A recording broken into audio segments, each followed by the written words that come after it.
তো আজকে হচ্ছে যে আমরা জার্মান ল্যাঙ্গুয়েজ শিখবো। এটা হচ্ছে যে আমাদের প্রথম ক্লাস। তো আমরা দেখতে পাচ্ছি যে জার্মানে মূলত 30টা জার্মান অ্যালফাবেট আছে। আহ, প্রথম 26টা আমরা চিনি, সেটা হচ্ছে যে আমাদের ইংলিশের যে এ থেকে জেড পর্যন্ত আছে পুরাটা হচ্ছে যে জার্মানেও আছে। আর জেড এর পরে এখানে হচ্ছে যে চারটা স্পেশাল ক্যারেক্টার আছে। এটা এই যে এ এর উপর দুইটা ফোঁটা, বি এর উপরে ও এর উপরে দুইটা ফোঁটা, ইউ এর উপরে দুইটা ফোঁটা, আর লাস্টে যেটা আছে এটাকে অ্যাসেট বলে, ঠিক আছে। আর এই তিনটা ক্যারেক্টারকে উমলাউট বলে। তো আমরা শুরু করি।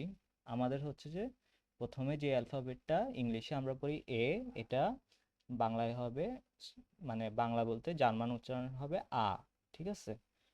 তারপরে বি কে বে, সি কে সে, ডি কে ডে, ই কে এ। এখন এখানে আমরা একটা জিনিস লক্ষ্য করি যে আমরা এটাকে কি বলি বি, এটাকে কি বলি সি ইংলিশে, ঠিক আছে। তো আমরা হ্রস্ব ইউজ করি আর এখানে সুন্দর মতো একার ইউজ করে।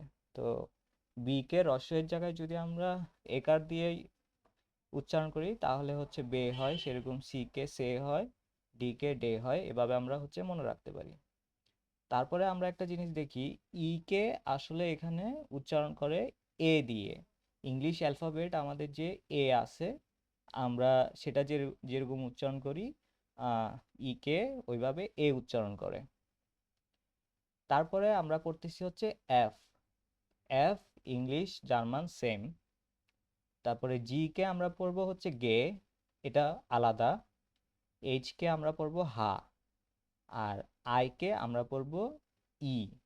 এটাও আবার কি, ইংলিশে আমরা যে ই উচ্চারণটা করি, এখানে আবার আই এ এসে আমরা আইকে ই উচ্চারণ করব, ঠিক আছে। তারপরে আমরা যদি নিচে যাই, জে কে আমরা পড়বো ইয়ট, কে কে আমরা পড়বো কা, এল কে এল, এম কে এম, এন কে এন, ও কে ও, পি কে পে। ওই যে বলছিলাম রস্বইকে একার হিসেবে উচ্চারণ করব, সেভাবে পি কে পে হবে। এখন একটা জিনিস দেখি, কে কে আমরা উচ্চারণ করছি কিভাবে, কা দিয়ে, ঠিক আছে। অনেক জায়গায় আহ কায়ের জায়গায় খাও ইউজ করতে পারবো, খারাপের খ, ঠিক আছে, খা। কা বললেও হবে, খা বললেও হবে, যে কোনো একটা উচ্চারণ হইলেই হবে, কোনো সমস্যা নাই।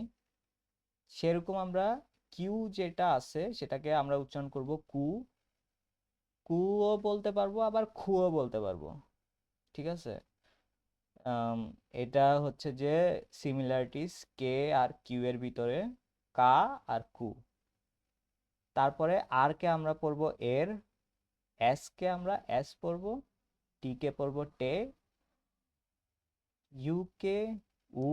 এটা হচ্ছে যে আমরা যে বাংলিশ লেখার সময় যদি আমরা ইউ টাইপ করে থাকি রেডমি কিবোর্ডে, তাহলে আমরা দেখব ইউ টাইপ করলে এই রস্যু শব্দটা আসে উ। তো ওইভাবে আমরা মনে রাখতে পারবো।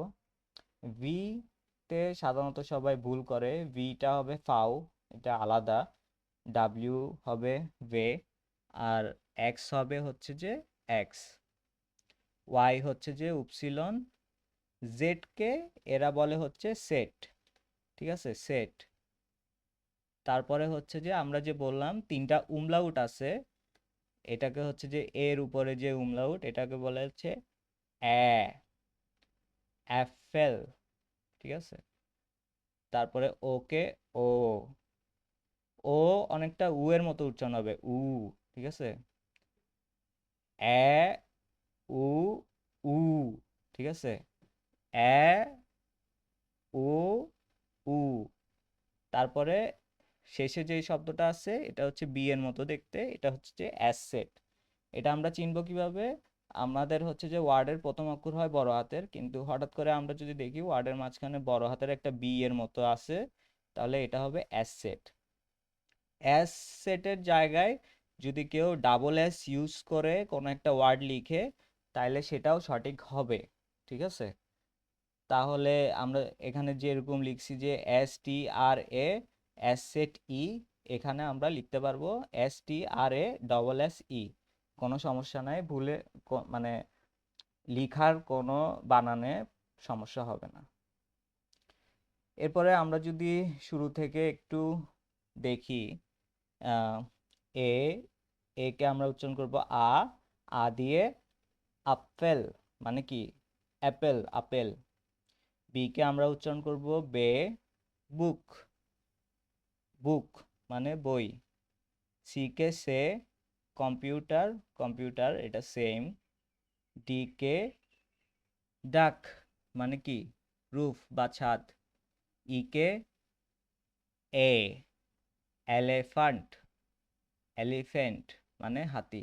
এফ কে এফ, ফেন্সটার মানে উইন্ডো বা জানালা। জি কে গে, মানে এটার উচ্চারণ হবে গেল্ড, আর এটার মানে হচ্ছে যে মানি বা টাকা। এইচ কে হা, এটার উচ্চারণ হবে হাউস। এই যে আমরা ইউ কে যে হ্রস্ব উচ্চারণ করি, সেটার একটা উদাহরণ এটাও হইতে পারে। হাউস, হাউস মানে আমরা জানি বাড়ি। তারপরে হচ্ছে যে আই কে ই উচ্চারণ হবে ইনজেল, ঠিক আছে? যে ইনজেল মানে হচ্ছে দ্বীপ বা আইল্যান্ড। তারপরে জে কে উচ্চারণ হবে ইয়ট, এটা আমরা বলবো হচ্ছে যে ইয়াকে, মানে হচ্ছে যে জ্যাকেট। কে কে উচ্চারণ হবে কা বা খা, এটাকে কি বলবো? কাৎসে, মানে ক্যাট বা বিড়াল।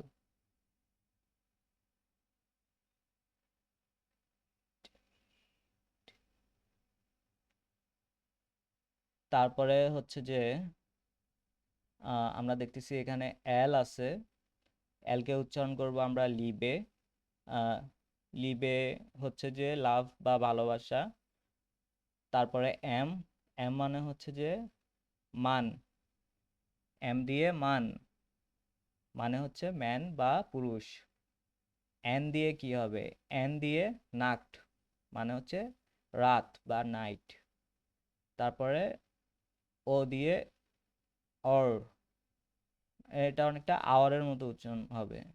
আওয়ার না, অর, ঠিক আছে, মানে হচ্ছে যে কান। তারপরে পি দিয়ে পে, পাপিয়ার মানে হচ্ছে যে কাগজ বা পেপার। কিউ দিয়ে কু, কভেলে মানে সোর্স বা উৎস। এখানে হচ্ছে যে কভেলে উচ্চারণটা অন্যরকম লাগতেছে। উচ্চারণের কিছু কিছু রুলস আছে, এগুলো আমরা পরে দেখব। আহ, এখন শুধুমাত্র হচ্ছে যে আমরা বর্ণমালায় ফোকাস করতেছি। আর কে এর মানে এখানে এটা যদি আমরা পড়ি রোট, মানে রেড বা লাল। তারপরে এস, এস দিয়ে সনে হওয়ার কথা এটা, কিন্তু এটা হবে জোনে। এটার কারণ হচ্ছে এস এর পরে ভাওয়েল হলে উচ্চারণ জে এর মতো হবে। মানে এস এর পরে যদি এ, ই, আই, ও, ইউ এগুলা থাকে, তাহলে উচ্চারণ জে এর মতো হবে। মানে সেজন্য সোনের জায়গায় হয়েছে কি জোনে। তো এটার মানে হচ্ছে যে সান বা সূর্য। টি কে টে, মানে টিস, মানে টেবল। তারপরে ইউকে উ, মানে উর, মানে ক্লক বা ঘড়ি, উর। তারপরে ভি কে ফাও, মানে ফগেল, মানে বার্ড বা পাখি। তারপরে ডাব্লিউ কে ভে, ওয়াসার, মানে ওয়াটার বা পানি। এক্স কে এক্স, মানে এক্সক্লুফোন, মানে জাইলোফোন, এটার মানে আমিও জানি না। ওয়াই মানে হচ্ছে যে উপসিলন, ইয়াক্ট, ইয়াক্ট, ইয়াক্ট। এই ইয়াকটা হচ্ছে যে কিছু হচ্ছে যে প্রাইভেট জাহাজ থাকে ছোট, বিলিয়নিয়াররা কিনে, ওগুলোকে মূলত ইয়াক্ট বলে। তারপরে হচ্ছে যে জেড, জেডকে আমরা পড়বো সেট। তারপরে সাইট, এটাকে কি বলবো? সাইট, সাইট মানে টাইম বা সময়। তারপরে হচ্ছে যে আমাদের তিনটা উমলাউট, উমলাউটকে এ, উ, উ এভাবে উচ্চারণ করব। Apple, Apple. মানে আপেলগুলো, উল মানে তেল, উবার মানে ওভার বা উপরে, তারপরে অ্যাসেট, অ্যাসেটকে স্ট্রাসে বা স্ট্রিট বা রাস্তা। এই যে আমরা সবসময় ডাবল এস উচ্চারণ করার কথা চিন্তা করলেই আর কি এটা উচ্চারণ করতে পারবো, স্ট্রাসে, স্ট্রাসে মানে স্ট্রিট বা রাস্তা। তো এগুলি হচ্ছে যে জার্মানের 30টা বর্ণমালা, এগুলো প্র্যাকটিস করতে হবে, না হলে হচ্ছে যে মনে থাকবে না আর কি। তো আমরা যদি উচ্চারণে কোথাও ভুল হয়ে থাকে, এখানে আমরা যদি সার্চ করি যে জার্মান অ্যালফাবেট, তারপরে আমরা যদি এই লিঙ্কে যাই, তাহলে হচ্ছে যে আমরা দেখতে পারবো your guide to German alphabet. এখানে হচ্ছে যে ওরা upper case lower case with example দিছে, যেমন আমি যদি এই সাউন্ডে ক্লিক করি, A, আ, তারপরে Apfel, আপেল, ঠিক আছে, এরকম হচ্ছে যে সবগুলোর উচ্চারণ সহ দেওয়া আছে, আমরা এখান থেকে প্র্যাকটিস äh, প্র্যাকটিস করতে পারবো। আ, äh, Äpfel. অ্যাপেল, ঠিক আছে, এইভাবে। ওকে, বেস্ট অফ লাক।